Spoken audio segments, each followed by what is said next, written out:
जांच में देखने को मिला कि इन्होंने ना तो फायर सेफ्टी नॉर्म्स को वहां पर इस्तेमाल किया, उसको पूरी तरीके से निगलेक्ट करते रहे। साथ ही साथ जब पंचायत की तरफ से 1 साल पहले डिमोलिशन का ऑर्डर दिया गया था, तब भी इन्होंने जबरदस्ती वहां पर नाइट क्लब संचालित किया।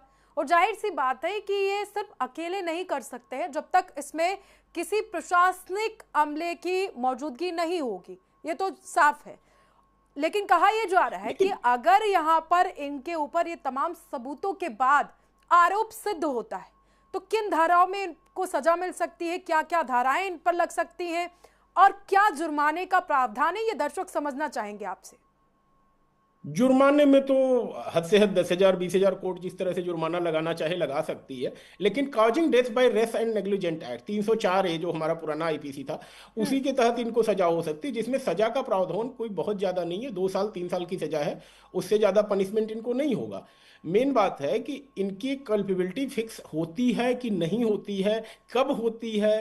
कहीं इस मामले में भी कहीं 27 साल का इंतजार तो नहीं करना पड़ेगा, क्योंकि दे आर द पार्टी जिनके पास लॉयर्स की टीम है, they have battery of lawyers, they will go to the high court, they will go to the supreme court and not the victims. Victims जो हैं उनके पास इतने रिसोर्सेज नहीं है कि वो दिल्ली तक आकर के मुकदमे लड़े या हाई कोर्ट तक जाकर के अपने मामले की पैरवी करें। तो बिल्कुल।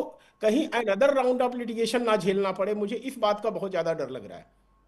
संदीप जी, एक और सवाल है। देखिए, जिस तरीके से पूरा अग्निकांड देखने को मिला, कहीं ना कहीं इसमें लापरवाही बहुत थी, क्योंकि आपने भी टीवी पर देखा होगा, हमने भी देखा, ग्राउंड जीरो पर हमारी टीम थी उस वक्त, तो हमने सब कुछ देखा है। वहां पर जो एक क्लब बनाया गया था उसके चारों तरफ झील है और झील के किनारे एक क्लब बीचों बीच बनाया गया और वहां पर जो निकलने का रास्ता था वो एकदम संकरा था, पतला था, लोग निकल नहीं पाए। और कहा जा रहा है कि यहाँ पर फायर सेफ्टी नॉर्म्स को बिल्कुल भी दरकिनार कर दिया गया, कोई नियम कोई कानून नहीं, सबको ताक पर रख दिया गया।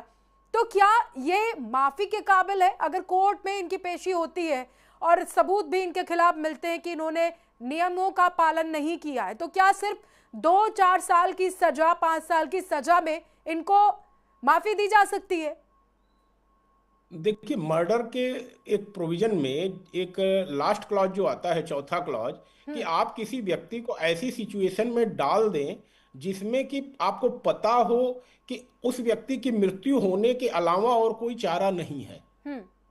तो माना कि आपने किया नहीं है उस चीज को, हुई है घटना, तो अगर आपने कहीं कोई 5वें तल्ले बिल्डिंग पे और नीचे के फ्लोर पे आपने आग लगा दी, बिल्कुल।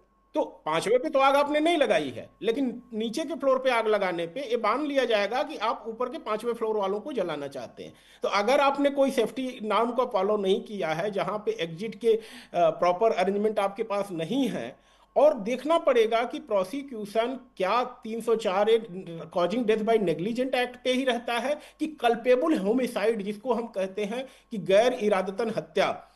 तो अगर उसको लेके जाता है, कल्पेबल होमिसाइड की डिफिनीशन में लेकर के जाता है, और क्लास 4 में कहीं इसको साबित करने में अगर सफल होता है, तो निश्चित ही इनके लिए सजा 10 साल तक की, आजीवन कारावास तक की भी करवाई जा सकती है। लेकिन देखना पड़ेगा कि प्रोसिक्यूशन इसको किस तरह से स्टोरी को नरेट करता है, अदालत में चार्जशीट किस तरह से फाइल करता है, बहुत सारी चीजें हैं। लेकिन टेक्निकलिटी में अगर देखें तो सीधे सीधे अभी केवल जो है causing death bye negligent act का मामला बन रहा है, जिसमें बहुत ज्यादा सजा के प्रावधान नहीं है।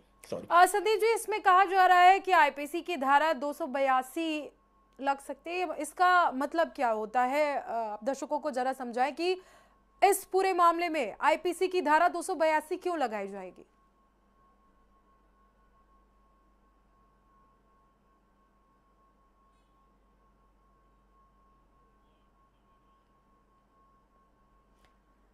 संदीप जी, आपका ऑडियो क्लियर नहीं है, अनम्यूट एक करिए सेकंड। आप। हाँ, जी जी जी, मैं कह रहा हूँ 182 आप बीएनएस की बात कर रही हैं कि आईपीसी की बात कर रही हैं? आईपीसी क्योंकि की धारा 282 की का जिक्र भी किया जा रहा है और बीएनएस की धारा 182 का भी जिक्र किया जा रहा है कि दोनों लग सकते हैं। तो दोनों में अंतर क्या है और ये क्यों लग सकते हैं? देखिए, इन्होंने जिस तरह से चीजों को मैनिपुलेट किया है, जिस तरह से इन्होंने नेग्लिजेंस की है, चांसेस पूरे हैं कि दोनों ही सेक्शन यहाँ पर अप्लाई किए जा सकें। लेकिन क्योंकि अब घटना बीएनएस के टाइम में हुई है, तो बीएनएस के प्रोविजन ही यहाँ पे लगेंगे, और 282 जो बीएनएस आप बता रहे हैं उसके तहत ही ये मामला बनेगा जो है यहाँ पर। संदीप जी, सबसे बड़ा सवाल ये है कि अगर इनके ऊपर ये धाराएं लगती हैं तो क्या प्रावधान है, कितने दिनों की सजा हो सकती है इन धाराओं के तहत? सजा के मामले पे तो मुझे नहीं लगता है कि बड़ी सजा कोई होने वाली है इसमें। और मैंने आपसे पहले ही बता दिया कि causing death bye negligent act का ही ये मामला है, और इसमें सजा 2-3 साल से ज्यादा की नहीं है कहीं से भी। गोवा पुलिस जिस तरीके से एक्टिव मोड में नजर आ रही है, दोनों आरोपियों के साथ सख्ती से पूछताछ करने की तैयारी है। अभी उनको अंजुना पुलिस स्टेशन ले जाया जाएगा, इससे पहले उनका मेडिकल कराया गया है, और कहा जा रहा है कि उनका एक बार मेडिकल नहीं बल्कि 2-2 बार गोवा पुलिस मेडिकल करा चुकी है। तो क्या पुलिस जी जिस तरीके से एक्टिव नजर आ रही है, क्या कुछ हो सकता है आगे? देखिए, मेडिकल तो एक स्टेट्यूटरी रिक्वायरमेंट है किसी भी व्यक्ति को पुलिस कस्टडी में लेने के लिए, क्योंकि पुलिस कस्टडी में जब आप लेते हैं तो पुलिस के ऊपर पहला आरोप लगता है कि पुलिस ने थर्ड डिग्री इस्तेमाल किया है, टॉर्चर किया है, या हो सकता है मार पिटाई किया है। तो इस तरह के आरोप से पुलिस अपने आप को बचाने के लिए स्टेट्यूटरी रिक्वायरमेंट का फॉलो करती है कि उनकी अगर पहले की कोई मार पिटाई या चोट का उनका निशान है तो उन सब चीज़ों को रिकॉर्ड पे ले लिया जाता है कि पुलिस कस्टडी में आने से पहले इनको ये चोटें लगी हुई हैं जिसके लिए पुलिस जिम्मेदार नहीं है। तो यह एक स्टेट्यूटरी